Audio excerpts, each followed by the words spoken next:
নমস্কার বন্ধুরা, আপনারা সবাই কেমন আছেন? আশা করি সবাই ভালো আছেন। আমিও মোটামুটি ভালো আছি। তো সবার আগে আমার আজকে নিজের একটা ব্যক্তিগত কথা আপনাদের সঙ্গে বলতে চাইছি।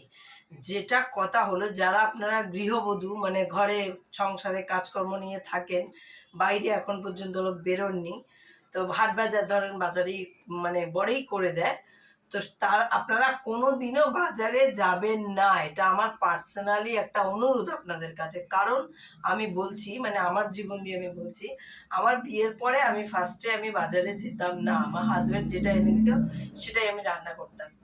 কিন্তু এরপরে আমি একটু একটু যখন মানে ভাবলাম যে না, নিজে একটু নিয়ে আসি, গিয়ে এটা খেতে ভালো লাগছে সেটা খেতে ভালো লাগছে, নিজে যাওয়া যবে থেকে শুরু করেছি, তবে থেকে ওনাকে যদি বলি যে একটু বাজারটা করে এনে দাও, ও হয়তো আমার মাথা ব্যথা করছে, নাহলে আজকে অফিসে ভীষণ চাপ হয়ে গেছে, মানে কত কথা যে বলে, মানে বলার মতন না।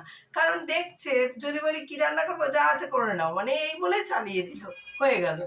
তো যার কারণে ও দেখছে যে ওর সংসার তো চলে যাচ্ছে, ও তো কোনো অসুবিধা হচ্ছে না, তো যার কারণে ও মানে সেটা কন্টিনিউয়াস করে যাচ্ছে। তো আপনাদের কাদের বর এরকম করে, মানে এরকম আমার মতন চেষ্টা করে, আপনারা অবশ্যই কমেন্ট করে জানাবেন।